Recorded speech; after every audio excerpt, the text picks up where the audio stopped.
So firstly, hello to everybody. Apologies for being in my car. This is all very unfortunate. Timing and logistics just worked against me today. So thank you very much for attending. Appreciate all the complexity. So we've got through it and we've got a small amount of people on the call, which is great. For those of you who have not met, Phil Clark. So I'm on the committee of the TechSolent Community Interest Company.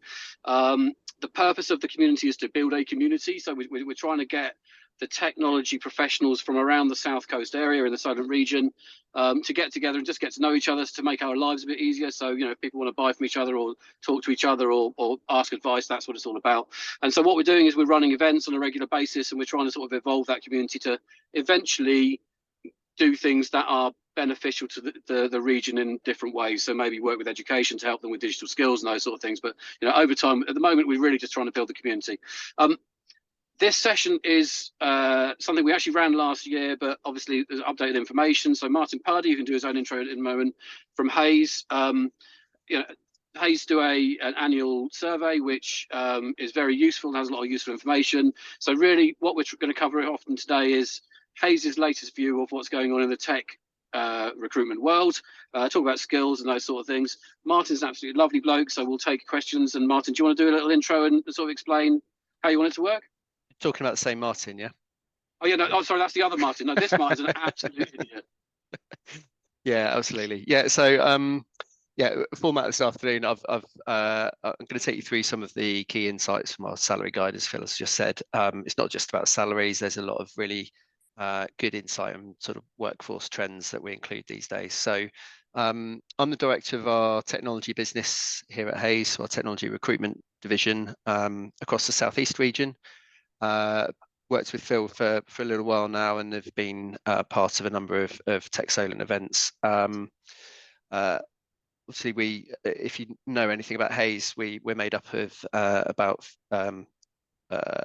21, 22 different specialisms across the UK. But as I said, these findings are specifically geared towards technology, being TechSolent. So I'll take you through the presentation. Obviously, it's a smaller group, so open for any sort of discussion or Q&A afterwards, if you'd like to, and probably try and give you a few minutes back at the end of it as well. So let me just share my screen. Martin, are you able to admit people if they turn up halfway through your presentation as well? I should tell you if I can still see that in a second. Phil, have you got, just sorry to interrupt, but I can see that Jeff, so one of the other committee members, is having trouble joining because of the Zoom link issue. Do you have visibility of whatever inbox people will be contacting? Yes, I checked. Struggling with that. I checked a few minutes ago, and that's fine. There weren't any people struggling, so I think we just have to deal with what we've got, I'm afraid. Yeah, we are recording the session as well, aren't we? So yeah, I guess we're okay to share that with anyone that's signed up. Okay, can everyone see my screen? Yes, thanks, Martin. Yes, perfect. And yes, Phil, just to answer your question, I think if anyone else joins, I can admit them, so I'll keep an eye on that. Okay, so Hays Salary Recruiting Trends Guide. I will let you have a copy of the guide after this event as well. It's an online-based guide, and as I said, you can dig around for lots of different insight. The guide isn't just technology-based; it covers all specialisms. However, the insight we'll take you through today is just around the technology industry. So it's the 10th year of us running this guide. 10 years ago, when we first started to run it, it was a doorstop paper publication. It was about that thick, and it was just salary table on salary table on salary table. But it really good reference point. As I said, what's evolved over the last number of years is that we've been able to extract some good workforce trends. We cover a lot of things that are on the minds of employers and employees in terms of what they're wanting from their careers and from their employees, and the sort of key drivers behind people's decision making around sort of career choices. Sample size is, this year is just over 14,000 responses, so it's a really good data cut. And we, admitting somebody, I think, and 21 industries and sectors covered in the total guide. So as I said, I'll take you through the technology findings. What you can find in the guide online afterwards is all of this information around employment trends, what the employment outlook is. There's quite a theme running through this year's insight around the cost of living versus cost of staying. So yeah, cost of living out there in terms of it's driving people's decision making sometimes in terms of looking for new jobs. Bit about upskilling, and again, upskilling and retraining is something that we've been talking about at Hays for quite a number of years. There are some significant skill shortages out there, and so that's one of the things that people can do to try and help them to navigate those skill shortages. Getting the balance right in terms of hybrid ways of working, which is still a really hot topic, and happy to have a bit of a discussion around that afterwards if anybody wants to. I've extracted a few slides around AI in the workplace. That's been for anyone that's been to the last few TechSolent events, really majoring on AI this year, and so keen to sort of weave that into today's findings, and then a bit about experience in intergenerational working. So first of all, what does the employment outlook look like? So in 2023, 95% of technology employers said that they face skill shortages, which is obviously a huge number. And the top external challenge that people were expected to face in 2024 is 56% of employers were saying that they were anticipating problems recruiting the right talent. And then obviously on the other side of that, retention is an issue, and largely driven by cost of living crisis, but there are some other factors that we'll go into in a little bit around people's decision making around that. And then I think the skill shortages aren't going to go away anytime soon, and particularly when you look at the fact that 74% of employers are planning to hire in the next 12 months in technology. That provides a landscape where there is still quite a lot of demand out there and not enough employees and not enough candidates out there to plug those gaps.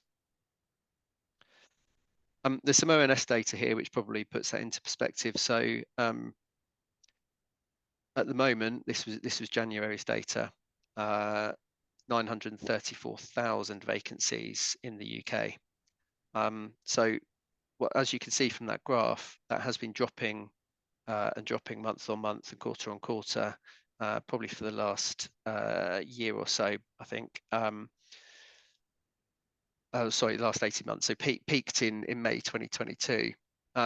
However, it's still really important to remember that there are 133,000 more vacancies still compared to pre-COVID levels. And I remember in our business, we were sort of, we were having some discussions in about 2018, the fact that there are 800,000 jobs out there on the market that were unfilled, and what were we going to do to try and help to plug those gaps?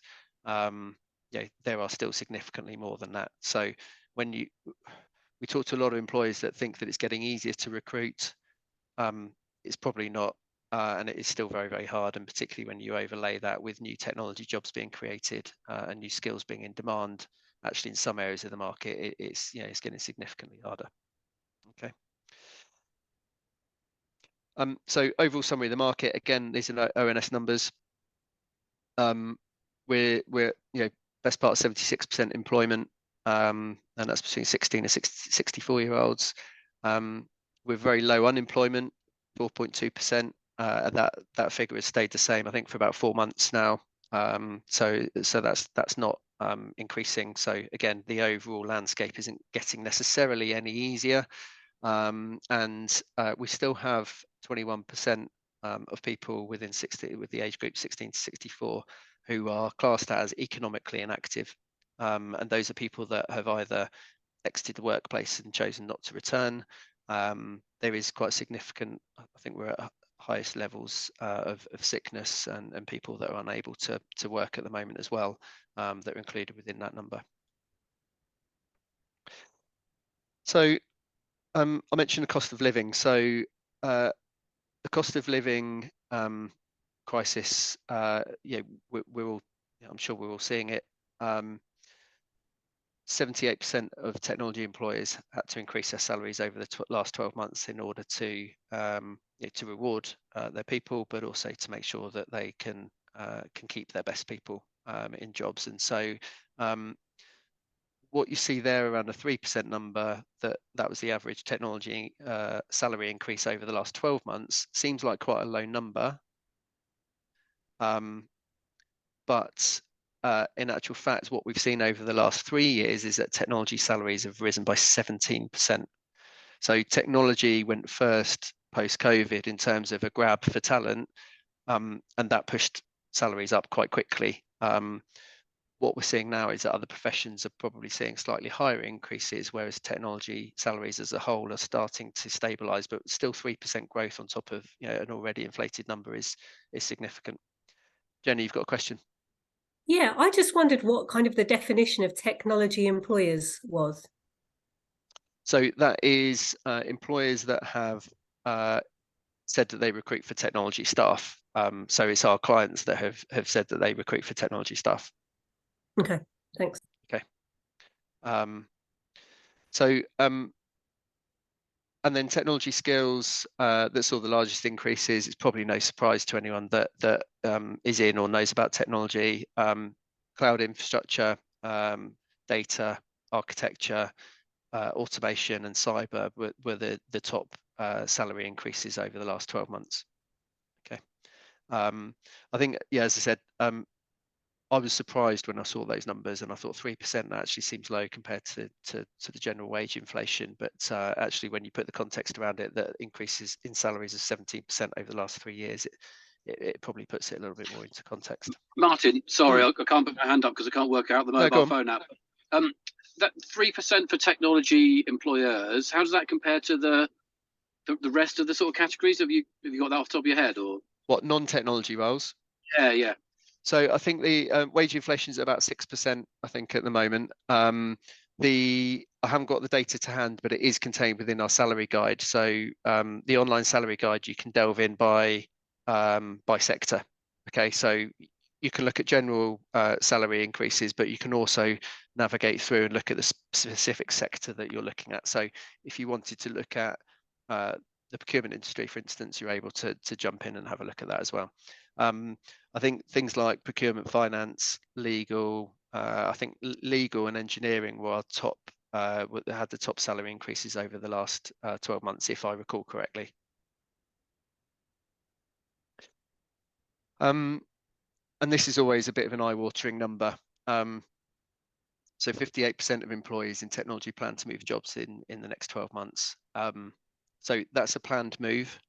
And when I'm presenting this data to some of our clients, they're always like, "Cool, crikey, that's a lot." So you're telling me that over 50% of my team are looking to move jobs. I think that the way that people tend to answer that is, okay, I might end up looking for a job in the next 12 months, or I am considering my options over the next 12 months. That's not to say that 58% will actually move jobs, but it's something that people are considering in their thinking.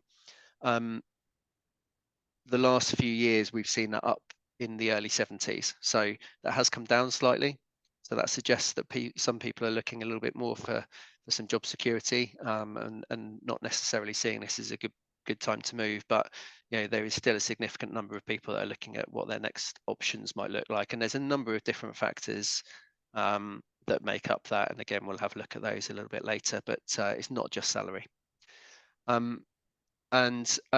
You can see there as well that the cost of living of those 58% that are planning to move, the cost of living is certainly driving 42% of people to go, okay, things are getting a bit tight, and I would like to look at moving job for a higher salary.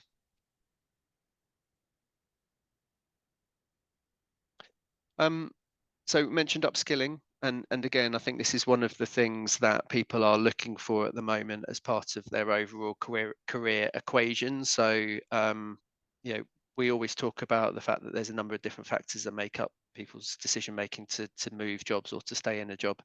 And training and development is one thing that people are really looking at, particularly around artificial intelligence, which again we'll come on to in a second. So generally employees would like, 53% of employees said that they would like an investment in their training.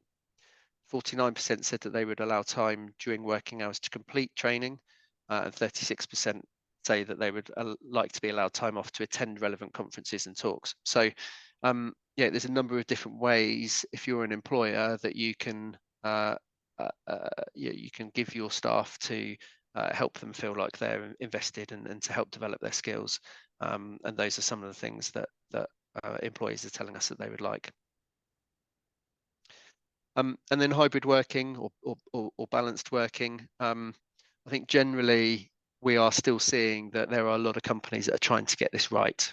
And you know, as I said, we go out and see a lot of clients. We talk to a lot of employers about, you know, what their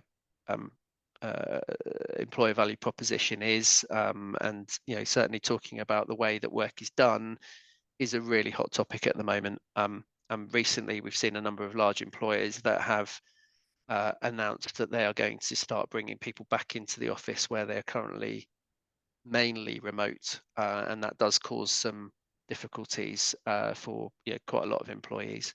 But you know, generally employees want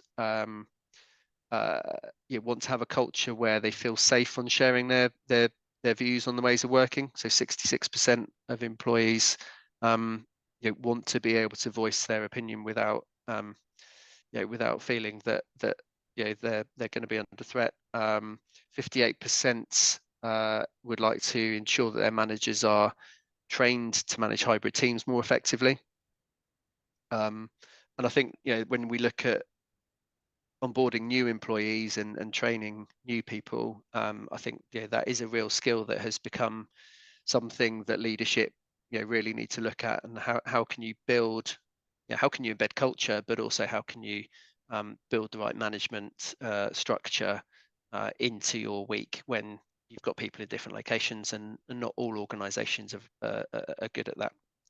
And then 57% would like some more transparency and some more clarity around hybrid working policies. And as I said, I think that's still something that a lot of organizations are navigating and trying to get the right balance, because yeah, I still don't think that you know, there's complete fairness across organizations, and technology in particular we've seen has maybe, in quite a lot of circumstances, technology teams have been given a little bit more flexibility, perhaps, as opposed to other departments. And that was mainly, again, driven by the grab for skills post-COVID. Yes, we can hire you remotely. Yes, we can have a team over here and a team over here. So they've done it, and are now trying to work through the HR side of it to get it right. Yes, Martin. Sorry, go on, Alan. So just real quick, you mentioned about training for managers to manage hybrid teams. I must admit, I haven't looked at that. I didn't even realize that was a thing. But do those courses exist, or is it just experience from other people that do that? Yeah, good question. So I know internally at Hays we've done quite a lot of internal training to try and help our managers get it right. I mean, yeah, we still talk about pre-COVID as this sort of, or COVID as this watershed moment, and it probably was for a lot of us. We were totally in the office 100% of the time before COVID. So, you know, we went through that period of 18 months, probably nearly 2 years, where we muddled through and then came out the other side and went, do you know what, actually our management population probably need a bit of help to make sure that they are managing people in the right way, and do they have the right tools and the right visibility of what their staff are doing, and yeah, how do you get it right? So we've done quite a bit internally. We do have some resources that are available via the Hays website, which I will share with all of you afterwards. There's a portal called Hays Learning where there are a number of free courses. I think there's something around managing hybrid and remote teams that you can access through that. So, but there will be some training out there for sure. Cool. Martin, my question was, you know, in terms of the rough, what's your gut feel in terms of the number of companies that are mandating people come back to the office, you know, full time or part time? Is everyone looking at that, or is it there's some people still sort of holding out for full remote working? I think there are very few companies that are totally remote. I mean, I couldn't put a number on it now, but Yeah. I think when we came, again, when we were going through that sort of return from COVID period, we were looking at the world of work and looking at our client base, trying to solve the conundrum of, you know, we've got a very geographically focused organization. So we've got 87 offices, I think, in the UK. So we service local markets. Actually, what does the world look like when people can work wherever they want? And 50% of our clients end up working completely remotely. What does that look like? And we did some modeling around how we would deal with that. Lots of organizations had remote teams and completely remote teams out of necessity. We know that. And then I think we're going through a bit of a phase at the moment where, as I said, companies are trying to apply some fairness. In fact, I was with a client yesterday who was talking about exactly that.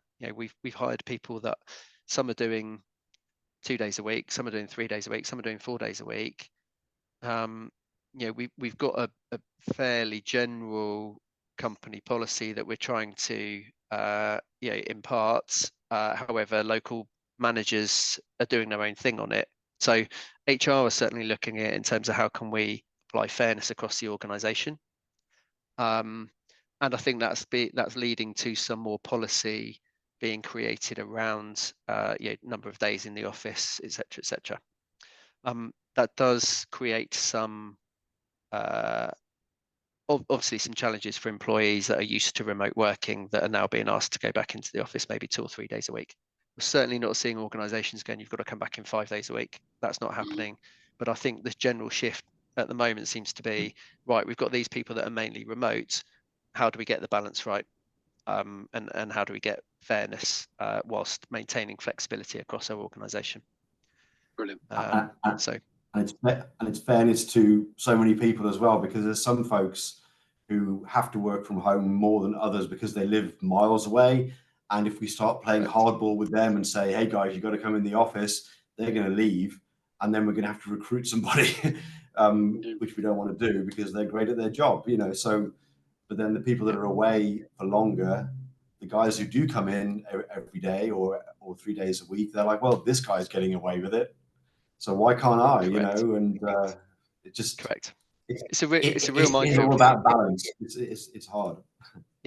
Yeah, you're absolutely right, Alan. And there isn't an easy answer. You're right. You've got to look through it through lots of different lenses. What does the company want its staff to do? How do we best do work? How do we create the culture? And then flexibility for the employees. And one of the last slides is that people are generally more attracted to jobs where there is tailored flexibility around their needs. And we talk a lot about inclusive leadership and are people included, and when you look at hybrid working from a let's say from a diversity and inclusion angle, are you able to provide the flexibility to attract a diverse workforce?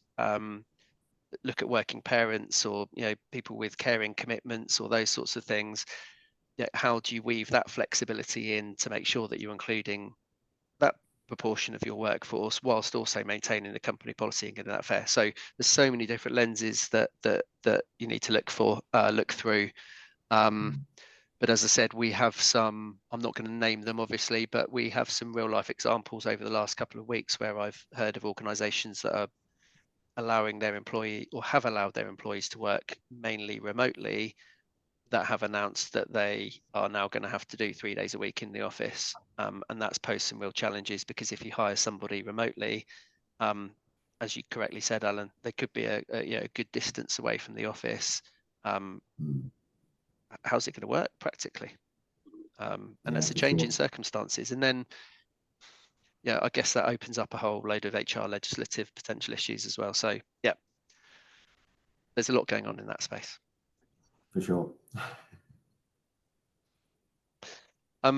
Right, a few slides here on AI. So what I will say is we have a separate AI in the world of work report that was done last year. So I've extracted a couple of bits out of that. If you want the whole report, again, I will send a link around afterwards so that you can access that.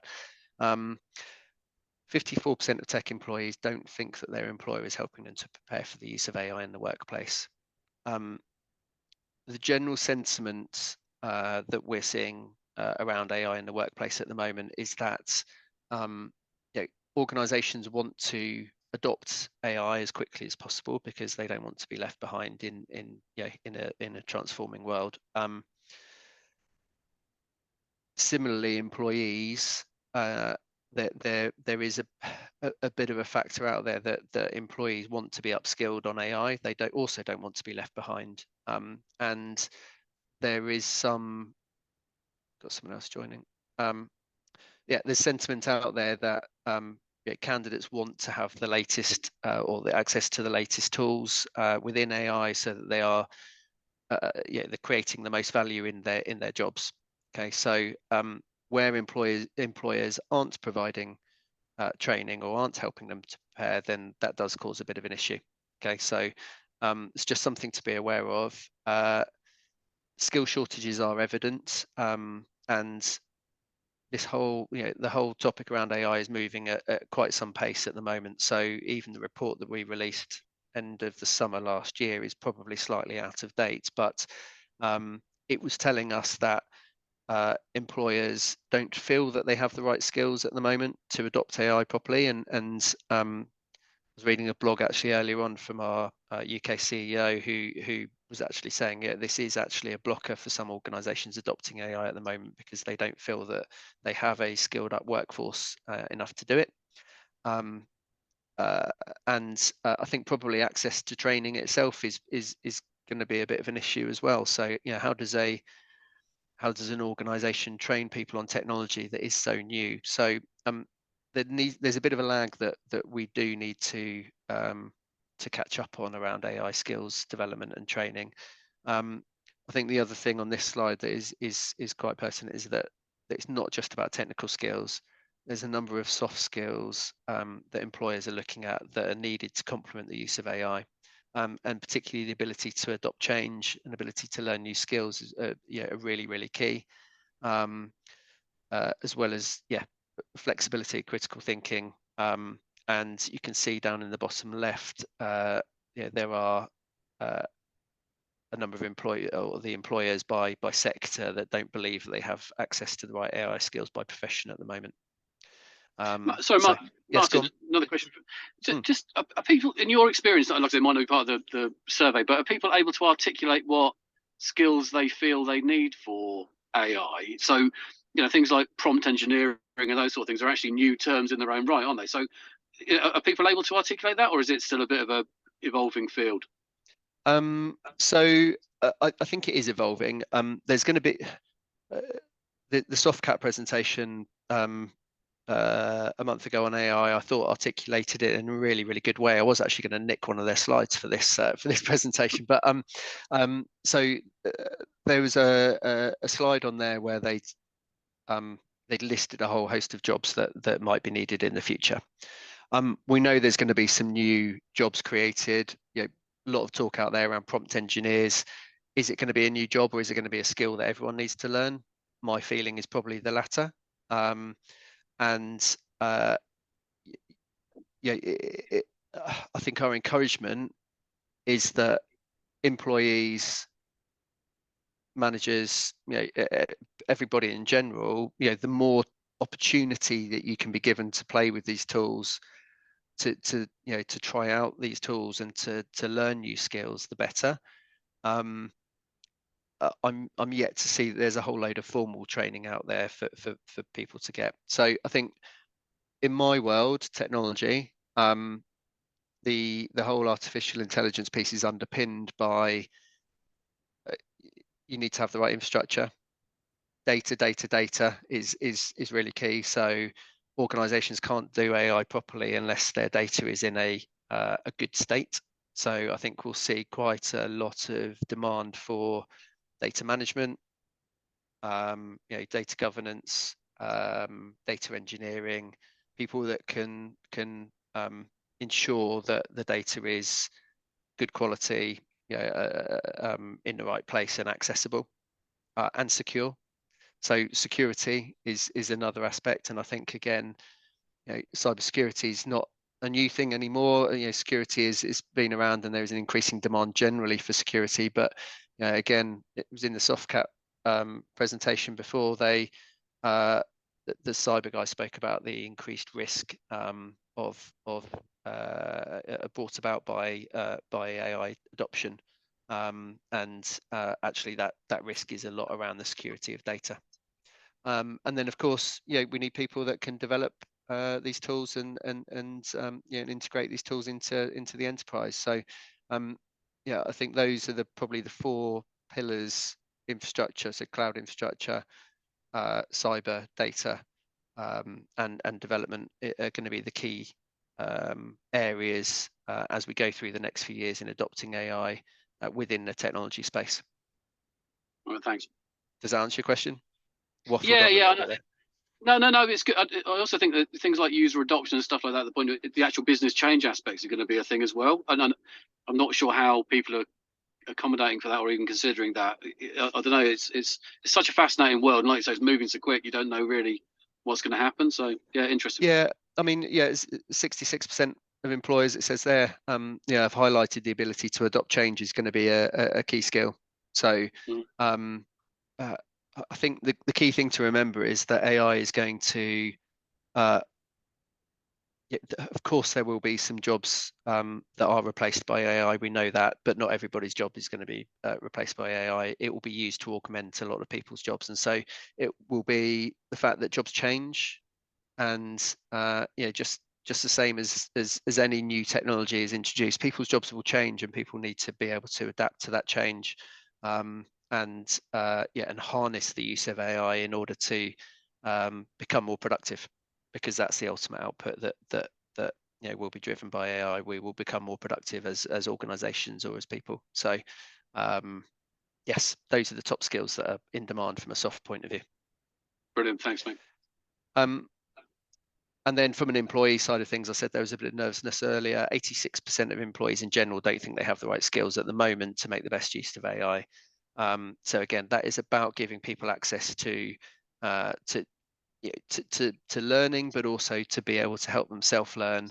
And again, one of the presentations I was on recently, they were talking about just people need to delve into these tools. If you want to retain your value in your role, and you want to adopt AI, and you want to be able to use it effectively, go and do some self-learning around it. Go and there's plenty of stuff out there. I'm not a training provider, so I can't necessarily recommend anywhere, but I'm starting to see that organizations are providing free training on AI, and I'm sure there's some paid for stuff out there as well. But go and research it, go and read about it, and go and try some of these tools. Are people going to be trained on prompt engineering? Probably. Could we get to a certain level by trial and error through our own tinkering? I expect we probably could. And then again, by profession, those are the employees that don't think they have all of the right skills to use to make the best use of AI at the moment. And I think the stark thing between the employer view on the last page and the employee view on this page is that there is a gap. And we generally see that employers say, we think this, and actually there's more employees that are demanding training or upskilling than actually employers think. Okay, so I think if you're an employer on this call, don't underestimate how your workforce are feeling about, won't say necessarily completely threatened, but people do feel a little bit threatened about it, and they don't want to be left behind. Our top AI recommendations, employer, so we talk about bridge the trust gap. Any employee that feels threatened, it's generally because they're worried about the future of their job. And so as an employer, if you can provide transparency around your AI journey and bring people along with you as well, get them involved. Are there task forces that you can set up to look at, or workshops you can set up to look at the different use cases that your organization might be able to to use AI for. Those types of things are really good, but be transparent and communicate what your intentions are and what tools you might be adopting in the future to allow those people to upskill themselves. Obviously, build your AI talent pipeline, so that's both internally and externally. Think about what roles you may need over the future, and make sure that you're looking in the right places to try and secure those people, but also look internally, because we know that there are skill shortages already out there. And there just isn't enough talent to go around. So one of the best solutions to that is to try and develop your own talent internally, and then invest in your team skills to help you do that. And then on the employee side, you need to be prepared to embrace change and move with the times quickly. Communicate with your employer about any concerns that you have around AI. And then, as I've said over the last few minutes, upgrade and update your skill set, and look for ways in which you can upskill yourself.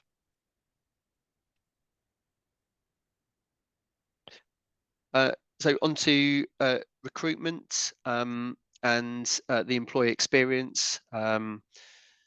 Reasons employees have been deterred from pursuing a job application. So 50% say they were deterred because the process took too long. And that is a key message that we have been driving across technology for some years now.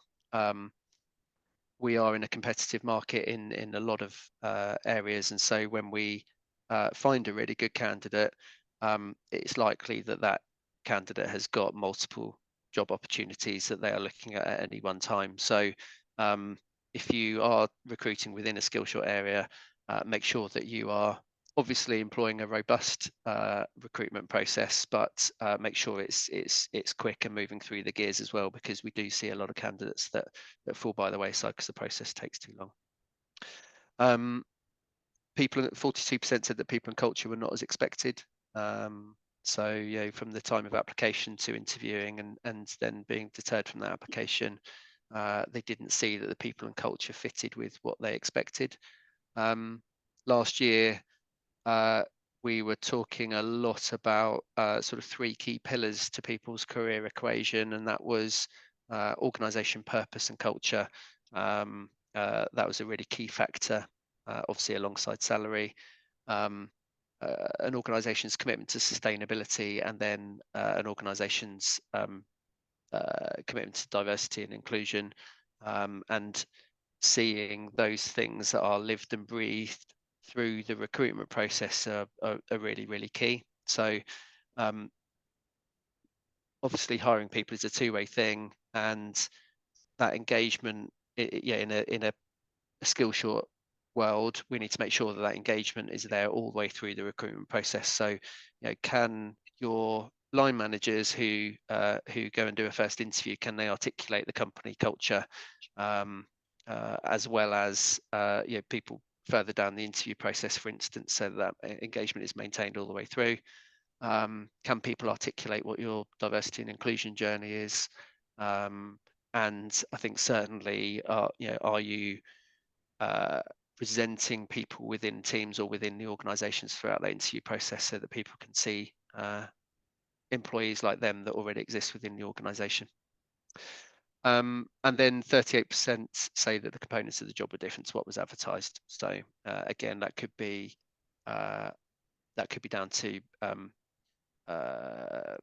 adverts that are out of date, that are still being used from 3 or 4 years ago. It could be that an agency has written the job advert in a slightly different way than they should have done, or it could be that there's been a lot of dilution throughout the advert process to try and hit a number of goals throughout the HR process. But as I said, that's feedback we've had from employees. And then top 3 things that make a role more appealing to candidates when considering a new position. Over the last 12 months, 64% have said that job security is a key factor. 61% have said that an engaging and supportive team culture have made it more appealing when considering a new position. And again, that's seeing that through the interview process. And 54% have said that tailored, flexible working policies would make a job more appealing for them. And we've already discussed that's probably easier said than done, but I think whenever we're looking at hybrid working or different ways of working, the ability to provide flexibility for different people is key if you can do it. But as I said, there's a balance with company policy around that. So overall recommendations off the back of this. So if you're recruiting, make your salary and benefits package as attractive as possible. And that's the whole package. Obviously, it's not just salary. And think about some of the benefits that people want to see these days. Yeah, health and well-being benefits are certainly up there, yeah, as key desirables these days. Upskill for the future. So, you know, talent retention. You know, thinking back to slide 1, talent retention was going to be a really key challenge for organisations this year. One of the ways in which you can retain people better is by upskilling and developing them, particularly around AI. Get the balance right with different ways of working, and I think we'll all be striving to do that for a little while yet, but that's, yeah, in motion. Bring your staff along your AI journey. Create an employee experience worth staying for, and understand differences in your intergenerational workforce and what demands are placed upon them from a perhaps a work-life balance point of view, or training and development. It's all about inclusive leadership and understanding what your workforce wants. And a few resources which I will send round afterwards as well that you might be interested in. So we have a webinar next Wednesday, which is Valentine's Day at 3 p.m, which is it's titled "How Did You Get That Job?" And that focuses on top tech jobs in 2024. Okay, and that's we've got our chief commercial officer, global chief commercial officer. So he's actually from the US. Talks about top tech roles in 2024, and there's a number of different people contributing to that webinar. We have recently launched a future of work guide, and that explores some of the mega trends that are impacting on the world of work. So from AI to hybrid working to to I think there's some HR legislation stuff in there as well. So there's a whole load of different things that are affecting the world of work as a mega trends, and those are explored in that guide. So you can download that for free. And we've also got a What Workers Want AI report. As I said, that was from the end of last summer, but that also explores what employers and employees' views are on the adoption of AI. So you may find that interesting as well. And of course, the salary guide itself, which you will all get a link to afterwards. Are we able to send the link to everyone, Phil? Are we able to follow up? Yeah, with so that? if you want to send me all the content once I've got the video in a reasonable form as well, I'll make sure it's all shared to attendees and people who registered, so they've got all the detail. Quick question from me, Martin. Yes. Are you coming on to the question? Very specific question, but interesting. IR35. What's the sort of sentiment on that? I know it's a very specific thing to contractors, of which I am one. But has that calmed down a bit? I mean, what's the sense in the market? Do people understand it now? Do people understand it? Yeah. So there's obviously an employee and a contractor view. An employer and a contractor view. I think employers have navigated it. I think most organisations seem to have a process around how they are doing proper determinations in some cases, although there are still some organisations that have just said we won't hire people from a PSC background, and we will hire them through PAYE or umbrella companies. And then I think on the contractor side, again, I mean we've had a bit of time now that's elapsed, and I think generally people have adopted new ways of working. They're either operating as a PAYE basis, and rates tend to have adjusted slightly upwards as well. I mean, what we saw straight after IR35 is that contractor rates generally went up a little bit to compensate for the fact that they weren't able to operate as PSCs anymore. So very much it's calmed down. I think our advice is still, as an employer, to do proper determinations. There isn't normally any need just to do a sort of blanket, we're not going to take on people on PSCs, but if people are doing genuinely self-employed work and you're hiring that expertise, specifically, then obviously there's no reason why you couldn't trade with someone through a PSC. There's just a little bit extra work that's involved at the front end of that to make sure that you're compliant with the legislation. Brilliant, thanks, mate. Sorry, selfish question, just interested. No, not at all. We've actually seen recently quite a lot of organisations coming out for fixed term salaried contract roles, and I think from a recruiter's point of view that those are the most difficult to fill roles that are out there, because you're looking for a contractor but on a salary, and you're also cutting out quite a lot of the talent pool in terms of you've got a group of contractors that only want to do day rate contracts. You've got a group of permanent employees that won't move for a long-term contract with an end date because they're in permanent employment. It doesn't make any sense, and so there's a very small sort of pool of talent in the middle. And again, that's probably been born out of, it could well have been born out of the back of IR35, but also I think, taking advantage of current, not taking advantage, it's driven by current cost pressures as well, I think, in some cases. So there's been a bit of a trend recently around some companies trying to recruit for FTCs rather than, perhaps those jobs that should be day rate contractors. Yeah, brilliant. Thanks, mate. Has anybody else got any other questions? I think that was really useful. Thank you very much, sir.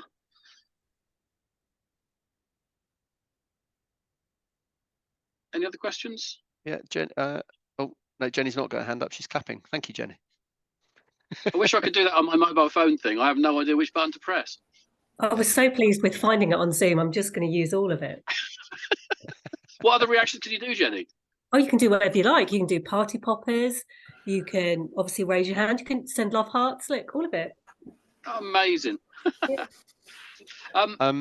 Yeah, I don't know sort of what some of you do on this call, but obviously if anybody would like some more specific information, or would like to have a chat about anything we've covered, then feel free to contact me directly. We'd certainly be happy to come and talk to you. And if obviously our business is recruitment, so if you need any recruitment support, or either as a candidate or as a hirer, then please do reach out and we'll point you in the right direction. Martin, can I ask a quick question as well before you go? Yeah, good to see you again. Thank you. Really useful to see some of the changes, and apologies I turned up late. I couldn't get in at the first start of it, but the first slide I came in on, you said there was 95% of employers faced skills shortages. Did I miss any further detail at the start of the presentation on sort of screwing in a little bit deeper to where those skills shortages are within the tech industry? Were there certain spikes, and has that changed since last year? Last year you gave me sort of half a dozen different particular careers where they were sort of hot areas. Did I miss that? And if not, what is it, and has it changed from last year? 3 questions, sorry. Okay, you didn't miss it. I didn't go into that level of detail this time around. I certainly can do. The webinar next week will focus on what the most in demand areas in sort of technology globally are. I think anecdotally, we are still, last year we were still seeing quite a lot of demand for people to deliver projects, and I think that was based on the fact that people coming out of COVID and going mad on trying to deliver technology projects. I think that certainly calmed down a little bit in terms of major projects, and certainly cost pressures have also probably postponed or have calmed some of that down. The key technical areas we're seeing that haven't changed and have probably got more acute, certainly data, security, cybersecurity. I think cloud, we're seeing quite a lot of demand at the moment, and people to either deliver or deliver cloud migrations or support in a cloud environment. And I think that's something that's just driven by demand. Most organizations, if they haven't already done it, do still have a cloud strategy that they want to implement, and there just hasn't been enough people that have got that training. And most employers want someone that has touched upon that previously. So unless you've got a hell of a lot of movement in the workforce, that's very difficult to provide. And again, software development skills, we are still seeing that, and I know there's been a lot of chatter out there in the wider world around are software development jobs going to be affected by AI, and can AI replace some basic sort of coding functionality, or some more advanced coding jobs. I think developers will still be in demand, but my hunch is that their skill sets will need to change, and they become a lot more driven around requirements, architecture, checking code, checking that the outputs of AI systems. Although I appreciate over time that will probably become something that AI can do as well. So I think cloud infrastructure, cyber, data, and software development are still the key things that we're seeing demand for, and biggest skill really shortages. Useful. The data was interesting because this year quite a few of our colleges tried to run data apprenticeships based on this sort of national demand for data sort of engineers and scientists. We didn't get any take up from employers then wanting to run the apprentice. So we had 3 courses validated, and all 3 failed to recruit, which I have to say was pretty frustrating, given the demand seems to be there nationally, but there wasn't a commitment from employers to then help us resolve that. They want the finished product rather than be part of the training process, which isn't going to work long term. The only way we can close the gap is that collaborative piece in the middle, which was a little bit on the frustrating side from the college's perspective. Matt, that's interesting. Was that a marketing thing, a problem, do you think, or was that just you got enough people interested then when they understood? I think we've got the demand from the kids coming through. I think it was the employers that we couldn't get them to back the apprenticeship. It's not even a course fee, so the levy will be covered. Even the SMEs, there's enough in a pot to cover the course fees. It's the employment fees. So typically, I think they're offering a level 4 apprentice these days, 17 to 20,000. And the employers weren't prepared to pay that on the basis of if they'd have them 4 days with a 1-day release. And if I ask the apprenticeship leads at the colleges, they'll tell me they did everything they could to reach out and get employers. Could they do more? Yes, probably. Yeah, we can always do more. But it hadn't translated, and I think the nuances were that they wanted the finished article. They weren't, and it may well be that they don't actually have the people in the business already to do the mentoring. I was going to ask, did you get any feedback on that? Yeah, so it's complicated, that, and it's more complicated than I thought. I thought it was going to be one of those build it and they will come moments, and it wasn't. It was a build it and we'll come, but it's there's certain barriers still which we've still got to navigate around. I recruited specifically within data for a couple of years, and I think that sentiment around people wanting, or employers wanting, a finished article has always been evident, and we've been saying for some time that I said it throughout the course of that presentation just now. If collectively we're going to solve some of these skill shortages, we've got to look at doing work in different ways, and part of that is tapping into different talent pools, and there is a real focus on development and upskilling, because there are not enough experienced people to go around. And as I said, I've got a bit of a hunch that we're going to see demand for data increase because of AI, and dare I say it, maybe that might be a bit of a blocker to AI adoption, because you can't have AI tools that are using a load of data that's not fit for purpose. So I think reactively organizations might have a bit of a panic around that. Whether or not that helps in this, they're able to tap into people that are earlier on in their career, or like you say, if they need mentoring, do those people have time or the inclination to mentor those apprentices? And I know some organisations that have done data academies and have run internal data academies really successfully. So yeah, there is an appetite with some organisations. It's just I think maybe not all organisations are set up to do it. There's a lot of people at the moment lobbying government around relaxing the rules with the levy funding to look at more lifelong learning, CPD use of that funding, and I do think that will transform businesses' investment. That will help certainly at the moment. The levy, the use of levy is being misused by many companies at the moment at a management level to encourage apprenticeships at that project management and management level, leadership level.